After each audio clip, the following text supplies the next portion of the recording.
about Jeffrey Epstein, stop following the sex and start following the money. Absolutely. And that it is far more compelling what he did to prop up or collapse national currencies than the sex stuff, and that in fact the sex stuff may be being used by the people involved as a way to distract you from the part that actually matters, which is the currency manipulations.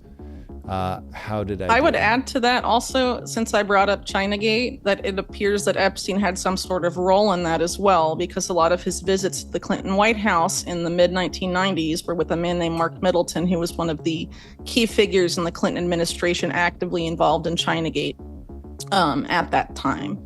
And at the time that was going on, Leslie Wexner, who Jeffrey Epstein worked for during that time, essentially took over Southern Air Transport, which had previously been the CIA-owned airline and was involved in the Iran-Contra scandal of the 1980s.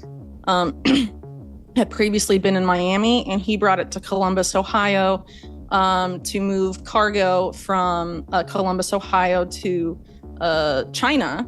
And there were Ohio law enforcement officials at the time that called it the Mayor Lansky run, because they felt like it was tied to some sort of organized criminal activity. And when you consider that there's also evidence that Epstein hadn't been involved with arms trafficking back in the 80s and maybe in the 70s to an extent as well, that certainly warrants investigation, I would believe. And I think that's part of why when most people talk about the Epstein-Clinton relationship, they tend to avoid the Epstein-Clinton relationship when Clinton was in office and focus almost exclusively on when Clinton was out of office, i.e., post-2000.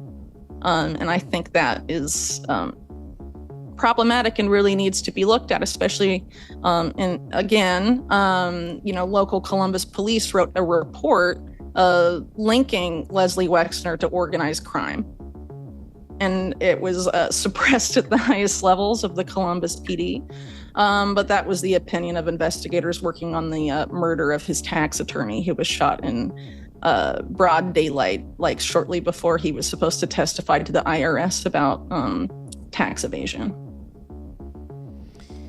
Yeah. So again, there's really not a lot of interest in looking at major aspects of the Epstein case. And so, that's something I focused on in my book, obviously, but I think it's a very good example, in part due to the enduring public interest in that case. I think it very effectively shows that there are certain places that, despite the public interest, there are places most people will not go in terms of trying to investigate what really happened there and get to the truth of the matter.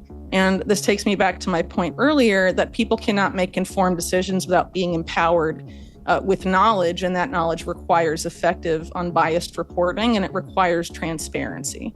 And unfortunately, we have a major lack of both of those two things. And I think part of that is unfortunately because there really aren't a lot of investigative journalists anymore. And I think a lot of people in independent media, which is supposedly the new media now, are much more influenced by what, gets clicks and the algorithm than they are in following the stories that really matter, because that's not necessarily where the money is or where the clout is. Yeah, there's certainly a fractal to open up there. I don't consider myself a journalist. I have no interest in becoming a journalist, and I do like what new media brings, but I don't like that journalism itself has been relegated to such a small piece of the media landscape. So I hear you on that. Well, I'm not trying to dump on the new media paradigm entirely, but I think there should be multiple types of journalists working in it, and that there should be people that investigate and dig into these inconvenient facts and things like that and act as watchdogs, and also people that help popularize content and are more focused on the algorithm and metrics, because that is the reality of content distribution today. But I'm saying there's a noticeable dearth of one of those things, and I think it would the public would be very well served by that changing. Yeah, no,